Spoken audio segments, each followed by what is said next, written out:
you're thinking about buying an Audi Q3, hold that thought, because this is the all-new MG ZS, and if our recent experience of MGs is anything to go by, they are going up market. And Audi should be worried for these 3 key reasons.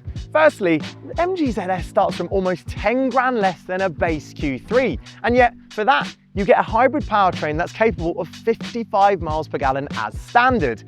And best of all, this car has a massively uplifted interior, which leaves you wondering, what's the point of going for an Audi in the first place? Now, you're probably wondering what type of hybrid this MG ZS is, and I can tell you that it is a type you don't have to plug in. It is a self-charging hybrid. So it has a 1.5 litre petrol engine and electric muscle right next to that, which is powered by a battery in the boot. And if you keep watching, we'll show you how that affects space back there. But as far as driving is concerned, it just means you drive this car like a normal automatic.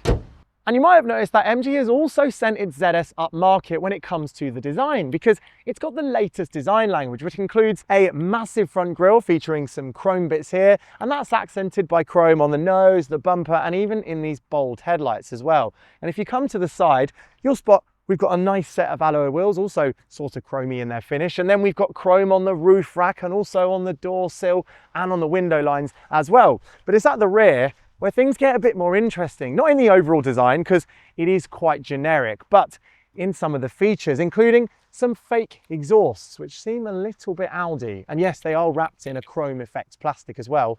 And it seems even Audi's future F1 program is having shots fired at it, because MG has fitted the ZS with an F1 style fog light.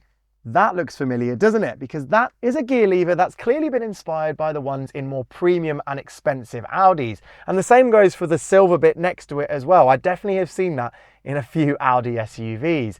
Plus, there are a few other features in this cabin which would look totally at place in a premium car, including a steering wheel with a flat bottom here. And this is MG's latest steering wheel, which is very useful and very functional to drive with, so I like it.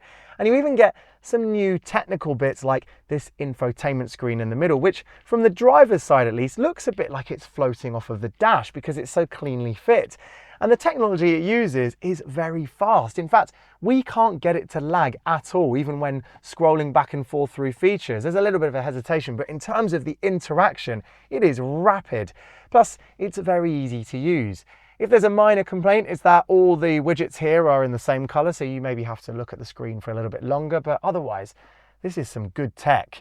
And the same is true for the instrument cluster ahead, because this has a really cool display. It's got some interesting graphics. It even has a cityscape when you're driving and you can see the ZS driving towards it. And I like the retro bits on the side. Some of it is reminding me of the Honda S2000.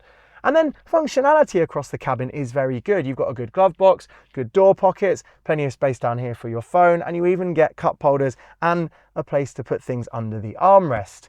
But there are a few funny features I've noticed that do a bit of fakery because, well, it looks like you've got a dash top here, which is leather with some stitching in it, and same goes for the ones on the door, but actually they're just solid bits of plastic that have been injection molded to look like that effect. And then if you look on the doors where you rest your arm, well, you'll spot what looks like anodized and brushed aluminium, but well, it's also plastic. And then there's another one that you cannot miss from the driving seat because it's on the bit you grab while you drive, and that's the steering wheel, which looks like it's got perforated leather until you look closer and realize it's not perforated. It's just indented. But come on, this is a low-cost car, so some low-cost features are to be expected. Although a steering wheel with no reach adjustment does feel particularly cheap. For people with long legs, that's going to be a real compromise on comfort. But what about the back seats? Well, there is a noticeable drop in quality back here because, well, the whole door card, certainly up top, is all fake. This is the fake injection molded stuff once again. But it is quite easily forgivable because of the amount of space you have here on the rear bench. Firstly, I've got a good amount of leg space and a good amount of knee space as well. And above me here, there is an acre of headroom. I have so much space. Plus the shoulder room as well is really good. So as a 4-seater, this is a generous car. As a 5-seater, well, it's quite slim in there, so I'm not sure I'd want to spend a long time in the middle seat. There is an elevated section to the tunnel down here, so if you're in the middle, your feet are going to be a bit lifted. And you also don't get, if no one's there, any kind of fold down armrest, cup holders, or even a ski hatch. But there are other useful places to put things. You've got generous door pockets, you've got pretty tight, but certainly usable pockets back here. And you even get a USB port, although it's just the one. So if you've got tech loving kids, they might need to fight for power. Although overall, I have to say, this is a spacious rear cabin. So all that's left to check is the boot. Now earlier I said that boot space was impeded by the battery in the floor, and if I show you by lifting the manual tailgate, it is true that this is far from the biggest boot in the class, but the space you lose because of the batteries is actually not quite as annoying as you'd expect, because it's way back there, and so it means you do still have quite a lot of underfloor storage, and the space on top of the floor is actually quite usable. Firstly, the floor is almost flat, and secondly, we've spotted how much space is left around Jamil's carry-on aeroplane cabin bag, and if you stack these sideways, we reckon you could get 3 or maybe 4 in there. So this is a usable boot as is. Plus, if you fold down the rear seats, thanks to the growth in cabin size, there's actually a lot more space in here than the previous ZS. So I think we can all agree that this is a car with plenty of room to carry your stuff, but does it have enough power to? Before I answer that question, let me let you in on a little secret. If you don't need the hybrid power of this MG ZS, well, you can for basically no more money. We're talking a few pounds more. You can get yourself the new MG HS, which is purely petrol powered at that price, but it's bigger and more premium. And well, if you want to go even more premium, don't forget, if you go on Cinch, we've got all brands across there. So you can even go for the Audis if you so wish, and you'll find massively discounted cars. And there's even a help me choose and comparison tools to make your search even easier. Right, back to the question.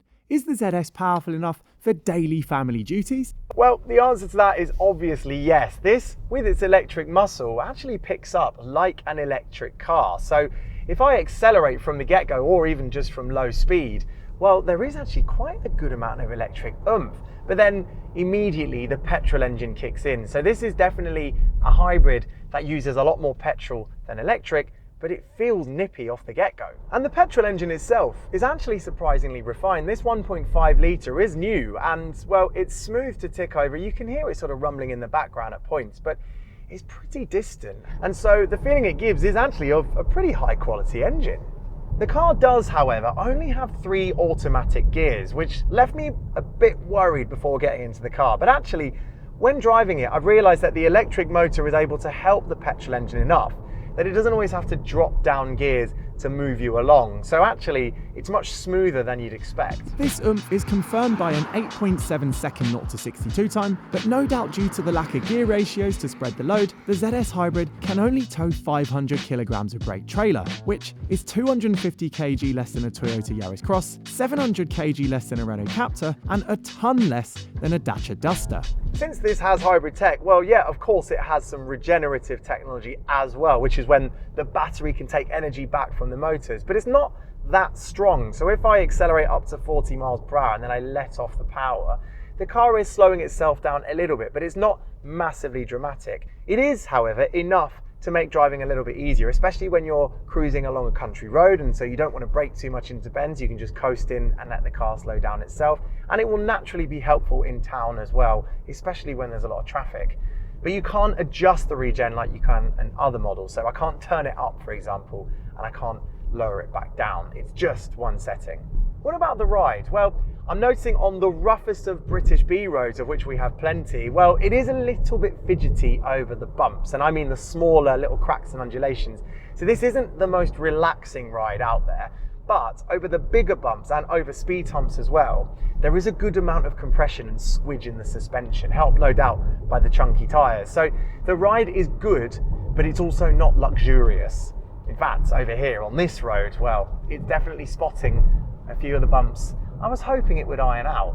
Thankfully though, the seats you sit in, I must say, and I've only noticed this once we've got going, well, they are very comfortable. They're really supportive. The cushioning is nice, and that's true in the back as well. Plus, now on this new car, you get standard lumbar support. So if you need your back supported even more, you just need to adjust the lever to the side.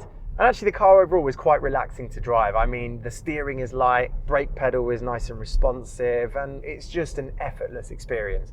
Handling's all right as well, you know. It's It's not a sports car, definitely, but it doesn't roll around, so it feels well controlled. The visibility is also pretty good. These door mirrors are very chunky, and we've noticed the rear window, even though there is an angle to the tailgate, it's a really thick rear window, so you've got a great view out the back. But of course, like all modern cars, this MG also comes with reversing cameras, and they are very high definition. I've noticed not only does the camera that points to the back give you a really sharp picture, but also the above view, the bird's eye view generated by the cameras around the car, is actually pretty good. It's really sharp, and it'll even spot smaller objects so you can avoid them even if they're out of sight from your door line. One cool feature that'll please dashcam users is a wired-in USB port located where the rear view mirror is. This means dashcams can be powered without the need for threading wires around the windscreen to access ports on the dash. Genius. Do you know what? The more I drive this MG ZS, the more I realise it is very good at what it needs to do. I even really like that Audi imitating gear lever. I think it's one of the most ergonomic ones out there.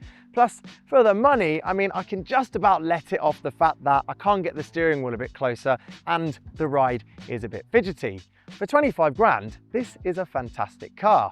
Although don't forget, for the same money, and if you don't need the hybrid tech, MG does make a car that is bigger and more premium, and it is the HS. So watch this video here to find out why I think it's a better buy than the Audi Q5. But if you prefer your cars a little closer to the ground, well, MG does make something much sportier and much more exciting, and it is the Cyberster. And you'll have to watch our video here to see what it can do in the corners.